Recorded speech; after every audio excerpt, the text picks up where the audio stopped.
Hi all, എല്ലാവർക്കും LGS ടോപ്പറിന്റെ പുതിയൊരു ക്ലാസ്സിലേക്ക് സ്വാഗതം.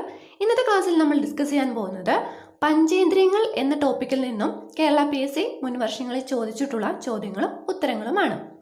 മനുഷ്യ ശരീരത്തിന്റെ പൊതു അറിവ് എന്ന ടോപ്പിക്കിന്റെ അടിയിൽ വരുന്ന ടോപ്പിക്കാണ് പഞ്ചേന്ദ്രിയങ്ങൾ. ചെറിയ ടോപ്പിക്കാണ്, പക്ഷെ ഒരുപാട് ക്വസ്റ്റ്യൻസ് ഈ പഞ്ചേന്ദ്രിയങ്ങൾ എന്ന ടോപ്പിക്കിൽ നിന്നും ചോദിച്ചിട്ടുണ്ട് കേട്ടോ. അപ്പം നമുക്ക് അത് ഏതൊക്കെയാണെന്ന് നോക്കാം. ഇതിനു മുമ്പും നമ്മൾ topic wise previous year questions answer ചെയ്തിട്ടുണ്ട്. അപ്പം അതിൻ്റെയൊക്കെ ലിങ്ക് ഞാൻ താഴെ ഇട്ടേക്കാം, കാണാത്തവർ കാണുക. അപ്പം നമുക്ക് ഇന്നത്തെ സെക്ഷനിലേക്ക് പോവാം. പഞ്ചേന്ദ്രിയങ്ങളിൽ നിന്നുള്ള ചോദിച്ചിട്ടുള്ള ആദ്യ ചോദ്യമാണ്, പഞ്ചേന്ദ്രിയങ്ങൾ ഏതെല്ലാം? പഞ്ചേന്ദ്രിയങ്ങൾ എന്ന് പറഞ്ഞാൽ 5 ഇന്ദ്രിയങ്ങൾ എന്നാട്ടോ. ഏതൊക്കെയാണ്?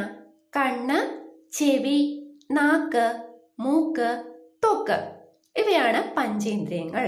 ഈ ഒരു ക്വസ്റ്റ്യൻ ചോദിച്ചത് താഴെ ഓപ്ഷനിൽ 3 പഞ്ചേന്ദ്രിയങ്ങളിൽ ഉൾപ്പെടുന്നവ തന്നിട്ട് പഞ്ചേന്ദ്രിയങ്ങളിൽ ഉൾപ്പെടാത്തവ ഏതാന്ന് തിരഞ്ഞെടുക്കുക. അങ്ങനെയാണ് ക്വസ്റ്റ്യൻ കണ്ടിട്ടുള്ളത് കേട്ടോ. അപ്പോൾ വളരെ സിമ്പിളാണ്, പക്ഷെ നമ്മൾ പെട്ടെന്ന് നോക്കുമ്പോൾ തെറ്റിക്കും. അതുകൊണ്ടാണ് പറയുന്നത് കറക്റ്റായിട്ട് ഓപ്ഷൻ വായിച്ചു നോക്കിയിട്ട് ആൻസർ ചെയ്തുക കേട്ടോ.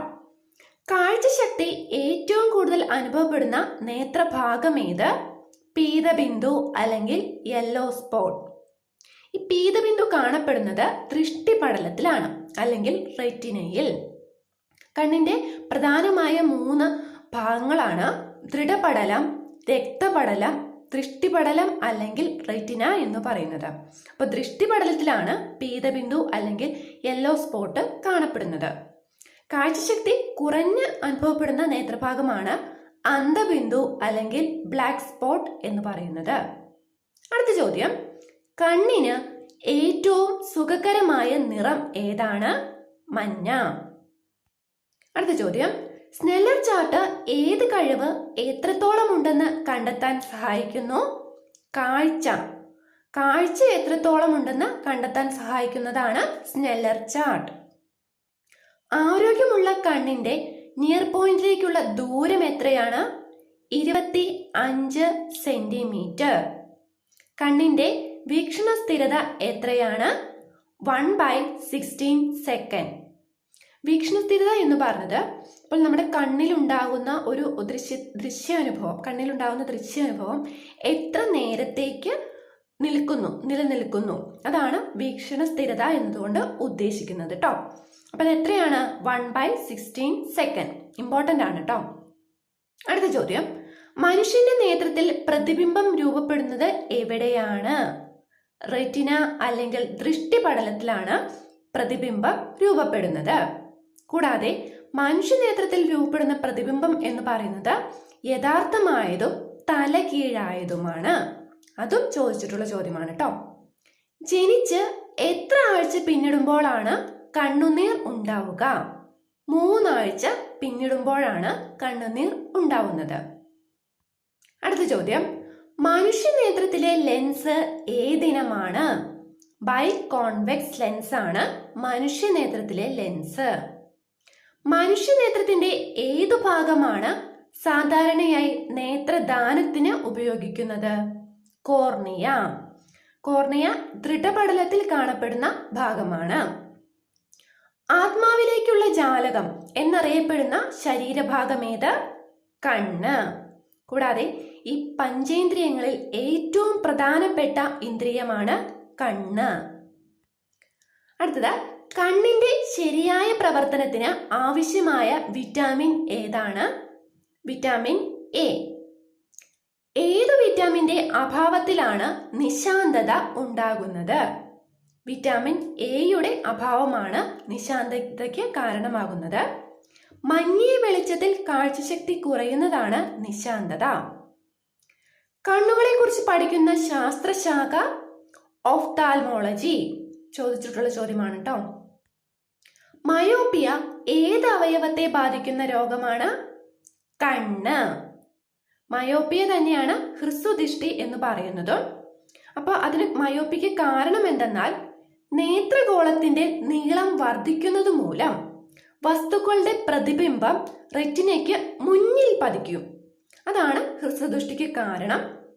കൂടാതെ മയോപ്പിയ ഉള്ള വ്യക്തികൾക്ക് അകലെയുള്ള വസ്തുക്കളെ കാണാൻ സാധിക്കില്ല. അടുത്തുള്ള വസ്തുക്കളെയാണ് വ്യക്തമായി കാണാൻ സാധിക്കുകയുള്ളൂ. അതുകൊണ്ടാണ് അതിനെ ഹ്രസ്വദൃഷ്ടി എന്ന് പറയുന്നത്. ഓക്കെ, ഈ മയോപ്പിയ എന്ന നേത്രവൈകല്യം പരിഹരിക്കാൻ ഉപയോഗിക്കുന്ന ലെൻസ് ആണ് ബൈകോൺകേവ് ലെൻസ് അല്ലെങ്കിൽ അവതല ലെൻസ്. അത് ഇമ്പോർട്ടൻ്റ് ആട്ടോ. ഈ പറഞ്ഞ എല്ലാ പോയിന്റ്സും വെച്ചിട്ട് ക്വസ്റ്റ്യൻ ചോദിച്ചിട്ടുണ്ട്, ഇമ്പോർട്ടൻ്റ് ആണ്. അടുത്തതിലേക്ക് പോവാം. ദീർഘദൃഷ്ടി പരിഹരിക്കാൻ ഉപയോഗിക്കുന്ന ലെൻസ് കോൺവെക്സ് ലെൻസ്. അപ്പൊ ഹ്രസ്വദൃഷ്ടി ഏതായിരുന്നു? Biconcave lens. ദീർഘദൃഷ്ടി പരിഹരിക്കാൻ ഉപയോഗിക്കുന്ന ലെൻസ് ഏതാണ്? Biconvex lens. ദീർഘദൃഷ്ടിക്ക് പറയുന്ന വേറൊരു പേരാണ് ഹൈപ്പർമെട്രോപ്പിയ. മാറിപ്പോരുത്, മയോപ്പിയയും ഹൈപ്പർമെട്രോപ്പിയയും മാറിപ്പോരുത്. ദീർഘദൃഷ്ടി എന്ന് പറയുന്നത് ഹൈപ്പർമെട്രോപ്പിയ. ഈ ദീർഘദൃഷ്ടിക്ക് കാരണം നേത്രഗോളത്തിന്റെ നീളം കുറയുകയും പ്രതിബിംബം റെറ്റിനയ്ക്ക് പിന്നിൽ പതിക്കുകയും ചെയ്യുന്നു. ശരിക്കും പ്രതിബിംബം എവിടെയാണ് പതിക്കേണ്ടത്? റെറ്റിനയ്ക്ക് ഉള്ളിലാണ്. എന്നാൽ ഹ്രസ്വദൃഷ്ടിയിൽ റെറ്റിനയ്ക്ക് മുന്നിൽ പ്രതിബിംബം പതിക്കുന്നു. ദീർഘദൃഷ്ടിയിലോ റെറ്റിനയ്ക്ക് പിന്നിൽ പ്രതിബിംബം പതിക്കുന്നു. ഈ ദീർഘദൃഷ്ടിയുടെ പ്രത്യേകത എന്തെന്നാൽ ദൂരെയുള്ള വസ്തുക്കളെ വ്യക്തമായി കാണാൻ സാധിക്കും, അടുത്തുള്ള വസ്തുക്കളെ വ്യക്തമായി കാണാൻ സാധിക്കുകയില്ല. അടുത്തത് അസ്റ്റിഗ്മാറ്റിസം അല്ലെങ്കിൽ വിഷമദൃഷ്ടി പരിഹരിക്കാൻ ഉപയോഗിക്കുന്ന ലെൻസ് സിലിണ്ടറിക്കൽ ലെൻസ്. അപ്പൊ അസ്റ്റിഗ്മാറ്റിസത്തിന്റെ വേറൊരു പേരാണ് വിഷമദൃഷ്ടി. അപ്പൊ നമുക്ക് നോക്കാം എന്താണ് അസ്റ്റിഗ്മാറ്റിസം. കോർണിയ, നേത്ര ലെൻസ് തുടങ്ങിയവയുടെ വക്രതയിൽ ഉണ്ടാകുന്ന വൈകല്യഫലമായി വസ്തുവിന്റെ പൂർണ്ണമല്ലാത്തതും കൃത്യതയില്ലാത്തതുമായ പ്രതിബിംബം രൂപപ്പെടുന്നതാണ് അസ്റ്റിഗ്മാറ്റിസം അല്ലെങ്കിൽ വിഷമദൃഷ്ടി എന്ന് പറയുന്നത്. അതും പഠിച്ചിരിക്കണം കേട്ടോ. പരിഹരിക്കാൻ ഉപയോഗിക്കുന്ന ലെൻസ് സിലിണ്ടറിക്കൽ ലെൻസ്. അടുത്തത് പ്രായം കൂടുന്തോറും കണ്ണിന്റെ ലെൻസിന്റെ ഇലാസ്തികത കുറഞ്ഞു വരുന്ന അവസ്ഥ വെള്ളെഴുത്ത് അല്ലെങ്കിൽ പ്രസ് ബയോപ്പിയ. വെള്ളെഴുത്ത് അല്ലെങ്കിൽ പ്രസ് ബയോപ്പിയ പരിഹരിക്കാൻ ഉപയോഗിക്കുന്ന ലെൻസ് ആണ് ബൈഫോക്കൽ ലെൻസ്. ബൈഫോക്കൽ ലെൻസ് കണ്ടുപിടിച്ചത് ബെഞ്ചമിൻ ഫ്രാങ്ക്ലിൻ ആണ്. കൂടാതെ ഹ്രസ്വദൃഷ്ടിയും ദീർഘദൃഷ്ടിയും ഒരുമിച്ച് പരിഹരിക്കാൻ ബൈഫോക്കൽ ലെൻസ് യൂസ് ചെയ്യുന്നു. കണ്ണുനീരില്ലാത്ത അവസ്ഥയുടെ പേരെന്താണ്? സിറോഫ്താൽമിയ. ഓക്കെ, ഇങ്ങനെ ചോദിച്ചിട്ടുണ്ട്. സിറോഫ്താൽമിയ ബാധിക്കുന്നത് ഏത് അവയവത്തെയാണ് അല്ലെങ്കിൽ ഏത് ശരീരഭാഗത്തെയാണ്? ഉത്തരം എന്താണ്? കണ്ണ്. നമ്മുടെ കൃഷ്ണമണി അല്ലെങ്കിൽ കണ്ണ് വരണ്ടതും ഈർപ്പരഹിതവുമാകുന്ന അവസ്ഥയാണ് സിറോഫ്താൽമിയ. വിറ്റാമിൻ എയുടെ കുറവ് കൊണ്ടാണ് ഈ ഒരു രോഗം ഉണ്ടാവുന്നത്. അടുത്തത് ട്രെക്കോമ ഏത് അവയവത്തെ ബാധിക്കുന്ന രോഗമാണ്? കണ്ണ്. നിറങ്ങൾ തിരിച്ചറിയാൻ പറ്റാത്ത അവസ്ഥ വർണ്ണാന്ധത അല്ലെങ്കിൽ ഡാൾട്ടനിസം. ഡാൾട്ടനിസം എന്ന പേര് വരാൻ കാരണം രസതന്ത്രജ്ഞനായ ജോൺ ഡാൾട്ടൺ ആണ് ഈ ഒരു അസുഖം ആദ്യമായി തിരിച്ചറിഞ്ഞത്. അദ്ദേഹത്തിനാണ് ഈ ഒരു അസുഖം ആദ്യമായിട്ട് വന്നത്. ഓക്കെ, അതുകൊണ്ടാണ് ഡാൾട്ടനിസം എന്ന പേരിലും അറിയപ്പെടുന്നത്. ഒരു എക്സ്ട്രാ പോയിന്റ് കൂടി നോക്കി വെച്ചേക്കുക. വർണ്ണാന്ധതയെക്കുറിച്ച് ആദ്യമായി വിശദീകരിച്ചത് റോബർട്ട് ബോയിലാണ്. ഓക്കെ, കൂടാതെ വർണ്ണാന്ധത കണ്ടുപിടിക്കാൻ ഉപയോഗിക്കുന്ന ടെസ്റ്റ് ആണ് ഇഷിഹാര ടെസ്റ്റ്. അതും ഇമ്പോർട്ടന്റ് ആണ്, ചോദിച്ചിട്ടുള്ളതാണ്. വർണ്ണാന്ധത ഉള്ള ആളിന് തിരിച്ചറിയാൻ കഴിയാത്ത നിറങ്ങൾ ചുവപ്പ്, പച്ച.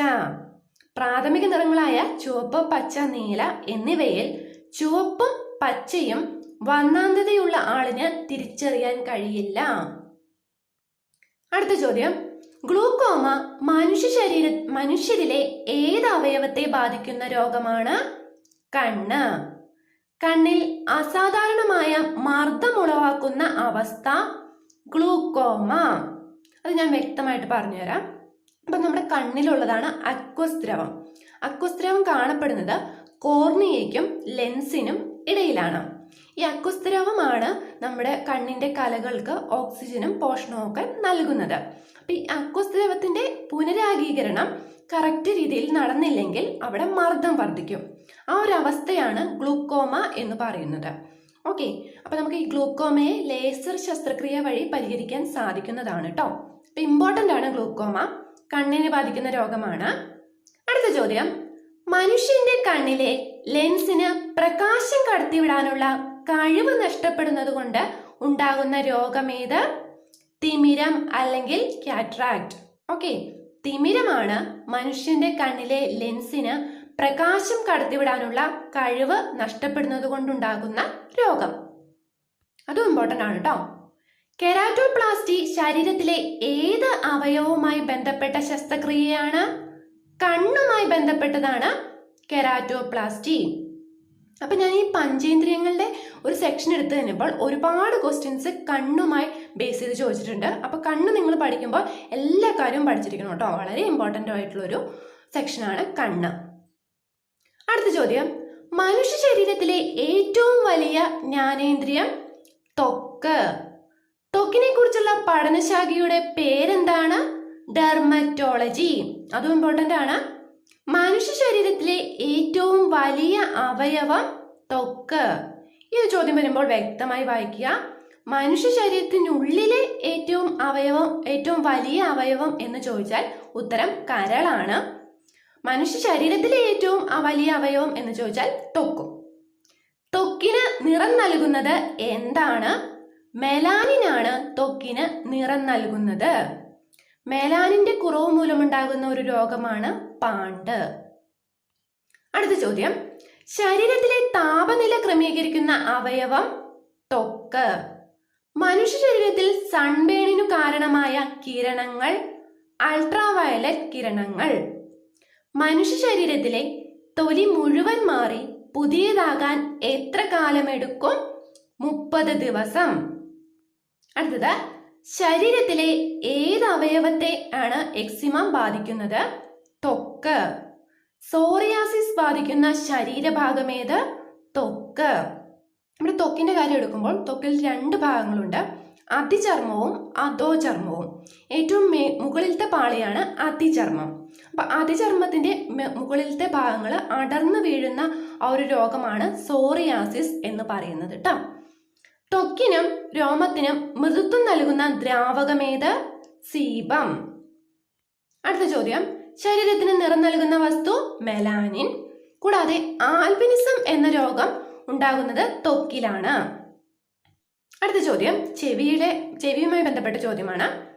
ചെവിയെയും അതിനെ ബാധിക്കുന്ന രോഗങ്ങളെയും കുറിച്ച് പഠിക്കുന്ന ശാസ്ത്രശാഖ ഏതാണ്? ഓട്ടോളജി. ചോദിച്ചിട്ടുള്ള ചോദ്യമാണ്, ഇമ്പോർട്ടൻ്റ് ആണ്. മനുഷ്യ ശരീരത്തിലെ തുലന നില നിലനിർത്തുന്ന അവയവം ഉൾച്ചെവി. ഈ ക്വസ്റ്റ്യൻ വ്യക്തമായി വായിക്കണം. ചോദ്യം ഇങ്ങനെയായിരുന്നെങ്കിൽ, അതായത് മനുഷ്യ ശരീരത്തിലെ തുലന നില നിലനിർത്തുന്ന മസ്തിഷ്ക ഭാഗം ഏതാണ് എന്നതാണ് ചോദ്യമെങ്കിൽ ഉത്തരം സെറിബെല്ലമാണ്. എന്നാൽ മനുഷ്യ ശരീരത്തിലെ തുലന നില നിലനിർത്തുന്ന അവയവം ഉൾച്ചെവി. അതെങ്ങനെയാണെന്ന് വെച്ചിട്ടുണ്ടെങ്കിൽ ചെവിയിൽ പ്രധാനമായും 3 ഭാഗങ്ങളാണ്: ബാഹ്യകർണം, മധ്യകർണം, ആന്തരകർണം. ആന്തരകർണത്തിൽ വരുന്ന അർദ്ധവൃത്താകാര കുഴലുകളും വെസ്റ്റിബ്യൂൾസുമാണ് തുലനനില നിലനിർത്തുന്നതിന് സഹായിക്കുന്ന ഭാഗം. അത് ഉൾച്ചെവിയിലാണ്. അതുകൊണ്ടാണ് ഉത്തരം ഉൾച്ചെവി വരുന്നത്. കൂടാതെ നമ്മുടെ കേൾവിയുമായി ബന്ധപ്പെട്ട ചെവിയിലെ ഭാഗമാണ് കോക്ലിയ. കേൾവിക്കുറവ് പരിഹരിക്കുന്നതിന് ഉപയോഗിക്കുന്ന ഉപകരണം ഓഡിയോ ഫോൺ. ഇതും ചോദിച്ചിട്ടുള്ള ചോദ്യമാണ് കേട്ടോ. ഓപ്ഷനിൽ ഓഡിയോ മീറ്റർ അങ്ങനെയൊക്കെ തന്നിട്ടുണ്ടായിരുന്നു. ഉത്തരം ഓഡിയോ ഫോൺ ആണ്. അടുത്ത ചോദ്യം, മധ്യകർണത്തിലെ അസ്ഥികൾ മാലിയസ്, ഇൻകസ്, സ്റ്റേപ്പിസ്. ഒരു ചോദ്യം വന്നത് ഓപ്ഷൻസിൽ ഈ 3 കൂടാതെ വേറെ ഒരെണ്ണം കൂടി തന്നിട്ട് മധ്യകർണത്തിലെ അസ്ഥികൾ അല്ലാത്തത് ഏതാണ് എന്ന് ചോദിക്കാം കേട്ടോ. അതും ഇമ്പോർട്ടൻ്റ് ആണ്. കൂടാതെ ഈ 3 അസ്ഥികളുടെ ഷേപ്പ് ഒന്ന് പഠിച്ചിരിക്കണം, ആകൃതി. മാലിയസിന്റെ ഷേപ്പ് ചുറ്റികയുടെ ഷേപ്പാണ്. ഇൻകസിന്റെ ഷേപ്പ് കുടക്കല്ലിന്റെ ഷേപ്പാണ്. സ്റ്റേപ്പിസിന്റെ ഷേപ്പ് കുതിരവണ്ടി ഓടിക്കുന്ന ആളിന്റെ കാലിലിടുന്ന ചെരുപ്പിന്റെ ഷേപ്പാണ് കേട്ടോ. കൂടാതെ മനുഷ്യ ശരീരത്തിലെ ഏറ്റവും ചെറിയ അസ്ഥിയാണ് സ്റ്റേപ്പിസ്. അടുത്തത്, തരുണാസ്ഥി നിർമ്മിതമായ ഒരു അവയവമേത്? മൂക്ക്. മൂക്കിനെ കുറിച്ചുള്ള ശാസ്ത്രീയ പഠനം റൈനോളജി. അടുത്തത്, നമ്മുടെ ഗന്ധം അറിയാൻ കഴിയാൻ പറ്റാത്ത ഒരവസ്ഥയാണ് അനോക്സ്മിയ. അതും ചോദിച്ചിട്ടുള്ള ഒരു ചോദ്യമാണ്, ഒന്ന് നോട്ട് ചെയ്യണേ. അടുത്ത ചോദ്യം, ഉമിനീരിൽ അടങ്ങിയിരിക്കുന്ന രാസാഗ്നി ടയലിൻ. നാവിന്റെ പ്രതലത്തിൽ സ്വാദുമുകുളങ്ങൾ കാണപ്പെടുന്നത് എവിടെയാണ്? പാപ്പില്ലകളിൽ. പാപ്പില്ലകളിലാണ് സ്വാദുമുകുളങ്ങൾ കാണപ്പെടുന്നത്. കൂടാതെ മധുരം, ഉപ്പ് എന്നിവയെ തിരിച്ചറിയാനുള്ള സ്വാദുമുകുളങ്ങൾ നാവിന്റെ മുൻഭാഗത്താണ് കാണുന്നത്. പുളിയും എരിവും തിരിച്ചറിയാനുള്ള സ്വാദുമുകുളങ്ങൾ നാവിന്റെ ഇരുവശങ്ങളിലുമായാണ് കാണപ്പെടുന്നത്. കയ്പ് അനുഭവപ്പെടുന്ന സ്വാദുമുകുളം നാവിന്റെ ഏറ്റവും ഉൾഭാഗത്തായിട്ടാണ് കാണപ്പെടുന്നത്. കയ്പം, പുളി, ഉപ്പ്, മധുരം എന്നിവയൊക്കെ പ്രാഥമിക സ്വാദുകളാണ്. പിന്നെ ദ്വിതീയ സ്വാദുകളൊക്കെ നമുക്ക് എക്സ്പീരിയൻസ് ചെയ്യിക്കുന്നത് സെറിബ്രമാണ്. അടുത്തത്, പാമ്പ്, അരണ തുടങ്ങിയ ജീവികൾക്ക് നാക്കു നീട്ടി മണമറിയാൻ കഴിയുന്നത് ജേക്കബ്സൺസ് ഓർഗൻ ഉള്ളതുകൊണ്ടാണ്. അതും ചോദിച്ചിട്ടുള്ള ചോദ്യമാണ് കേട്ടോ. അപ്പൊ അതും ഒന്ന് നോട്ട് ചെയ്ത് വെച്ചേക്കാം. അപ്പൊ ഇന്നത്തെ ക്ലാസ് അത്രയേ ഉള്ളൂ. നിങ്ങൾക്ക് ഇത് യൂസ്ഫുൾ ആയെന്ന് വിചാരിക്കുന്നു. യൂസ്ഫുൾ ആയി തോന്നിയാൽ ലൈക്ക് ചെയ്യുക, ഷെയർ ചെയ്യുക. കൂടാതെ ചാനൽ ഇതുവരെ സബ്സ്ക്രൈബ് ചെയ്തില്ലെങ്കിൽ സബ്സ്ക്രൈബ് ചെയ്യുക. കൂടെ ബെല്ലൈക്കൺ പ്രസ് ചെയ്യുകയാണെങ്കിൽ ഞാനിടുന്ന ക്ലാസ്സുകളുടെ നോട്ടിഫിക്കേഷൻ നിങ്ങൾക്ക് കിട്ടുന്നതായിരിക്കും. അപ്പോൾ ക്ലാസ്സിനെ പറ്റിയുള്ള നിങ്ങളുടെ ഫീഡ്ബാക്ക് അറിയിക്കാൻ മറക്കരുത്. അപ്പോൾ ടോപ്പിക് വൈസ് ചെയ്തിട്ടുള്ള എല്ലാ വീഡിയോസിൻ്റെയും ലിങ്ക് ഞാൻ താഴെ ഡിസ്ക്രിപ്ഷൻ ബോക്സിൽ ഇട്ടേക്കുക. നിങ്ങൾ കാണുക. താങ്ക്